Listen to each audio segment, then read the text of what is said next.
one of my favorite times of year is give time of year because it is an opportunity for us to highlight really amazing groups that we've got here in our community and not only introduce you to them, but get you on board in supporting the great work that they are doing within our backyards here. And whether that's a time donation, a talent donation, a monetary donation, all of those are great ways for you to support these groups. And I love it when I get to choose groups that I know nothing about. We've been supporting Give for, I guess, 9 out of the 10 years that Give has been around. And so I love it when I get to see people that I know already. And I really love it when I get turned on to new groups. And that is the case today as I have folks from Hear Poetry in with me today.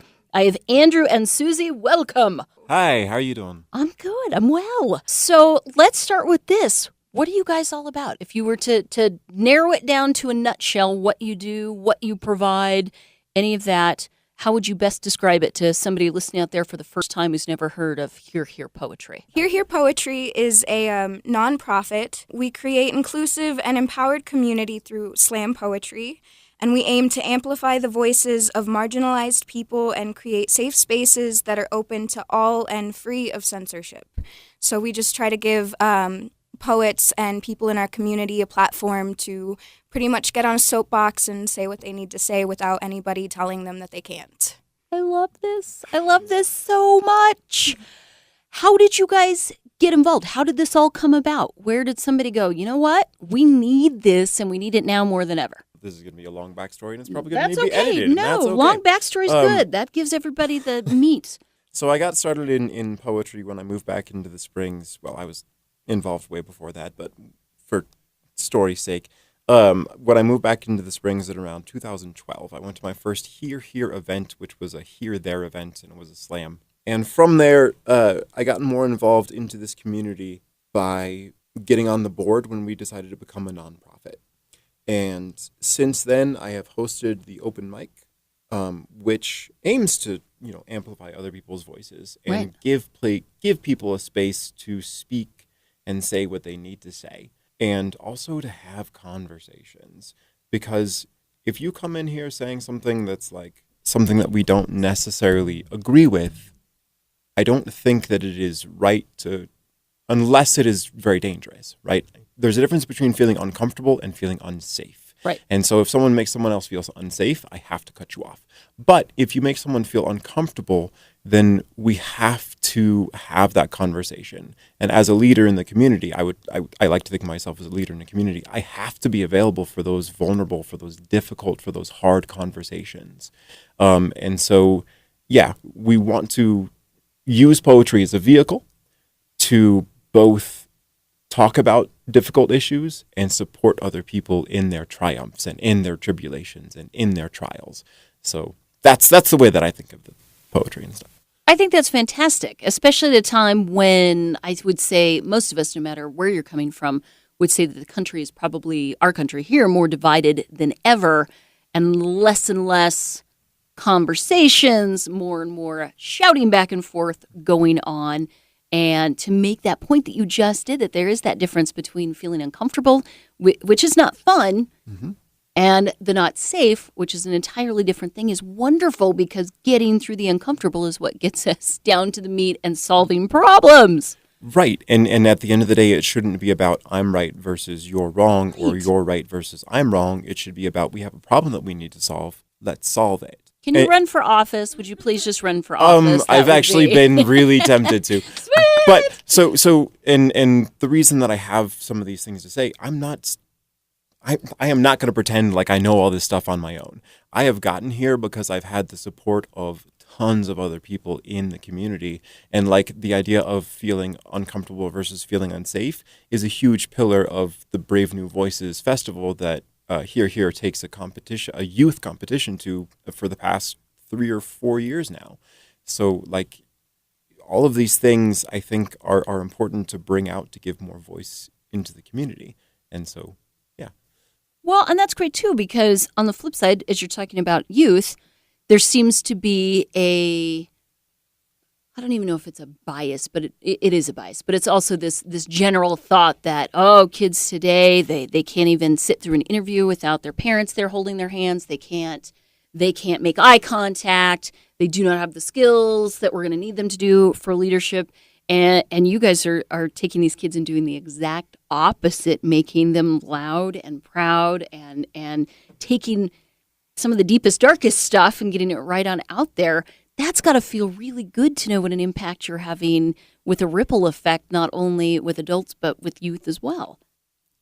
And that's really my favorite thing about Hear Poetry, too, is especially starting with youth, because the younger that you can start with somebody, the more practice and the more time that they have throughout their experiences to grow and to build into a stronger adult and a stronger community leader, if that's what they choose to be. And that's actually how I ended up getting my start with Hear Poetry as well. I started slam poetry with School District 11 through Coronado, and in 2000, yeah, and with in 2017, I actually won a District 11 slam, and I got to go on the District 11 non-comp team to San Francisco for the Brave New Voices competition.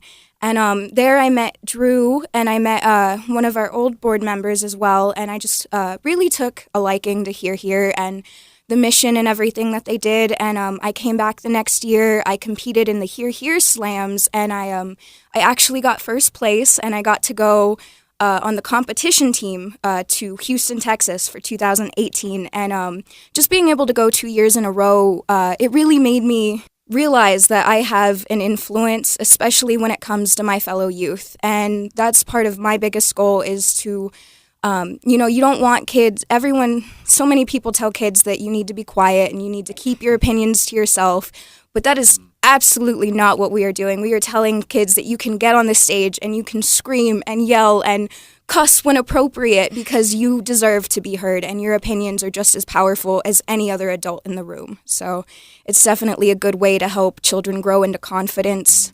And the younger that you can start with someone, the more time that they have to build on that experience. And it's really a great thing to do. Oh, you guys get me all teary-eyed because that, as a mom, that makes me happy to hear because I always tell my kids that they are important. And also knowing that more and more people are getting involved in this and coming up with as we get into just getting done with elections and all of that stuff, I don't want apathetic people. I want passionate people. I want people that are willing to do that and say the hard things in order to make good changes. And so to know that you guys are also leading a whole nother group to feel comfortable doing that is such a cool thing in our community that I bet you a lot of people don't know about yet. So I'm so excited you guys are in to talk about that. And one last thing that I think I wanted to add, well, maybe it's not the last thing, but the last thing that came to my mind was if we're sitting there complaining about the youth, I think we need to look inwards first. Mm-hmm. Because if we feel that the people around us don't have the skills to be leaders, where are they getting the skills from? And so, again, don't blame yourself and be like, oh gosh, I suck. Get better. Once you know better, do better. Exactly. Oh my gosh. So again, all of these things, these are not my ideas. These are just ideas that I want to promote in the community because I think that they're valuable and that they work. You guys have a ton of cool events coming up so that people hearing this who may be going, I don't know what slam poetry is, that would give them an opportunity to really get in, feel, and see what this is all about. What are some of your favorites upcoming events that you say everybody should come out and check out? Okay, so I'm really excited for the next two events that are coming up. One of them is one that we host every month, but this December's theme, the month of December's theme, is going to be on letting go. Yes, kind of taken. The second time in 24 hours that the Frozen song is taken from a little bit of Frozen. I love that word, kismet. And so I'll be running a workshop on what things do you want to let go, or what things do you need to let go of, or how does maybe letting go help you to grow as a person. I have so many poems about the things that I'm holding on to actually end up weighing me down. It's like if Atlas had to hold down all of his ideas in addition to the world. Oof. Anyway, and right. It's birds of a feather, whatever. Okay, another point. Okay, and then the other thing, we actually won a Karma Hour through Bristol Brewing Company. And yeah, I know, right? And Ivy Wild. So the first one is going to be happening. The Let It Go open mic is going to be happening on December 1st. That's the first Saturday of the month. And the Karma Hour is going to be happening on December 5th from 6 p.m. to 8 p.m. And, if you are of age and you want to come down and buy a pint from 6 to 8, $1 from every pint is going to be donated to our IndyGive campaign. And it's a really cool opportunity to help helping us. save Exactly, the world, man. right? When your vice can help you save the world, that's dope, right? Use your habit for the good. Exactly.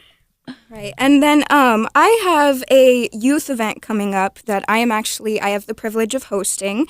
And the youth event is going to be on December 8th. Cruiser Gallery. Thank you. It's a very important event, honestly, especially for our youth community, because it's going to be a youth empowerment open mic, but we're going to be covering a lot of really heavy topics and a lot of things that a lot of teens are dealing with. The main theme is pretty much teen suicide prevention. And so there's a lot of youth that are struggling with depression and suicide and all kinds of just heavy burdens that, a kid does not need to be carrying around so young. And so we're going to be giving youth a space and a time where they can get all of those feelings out, and they can reach out and get resources, whether it's business cards or pamphlets about resources that are available to them in their community. If they do feel like they're at the end of a rope and they have nowhere else to turn, we want to make sure that they know that there's somewhere else that they can go. So we're going to, that event is going to be December 8th, and it's going to be from 7 to 9 p.m.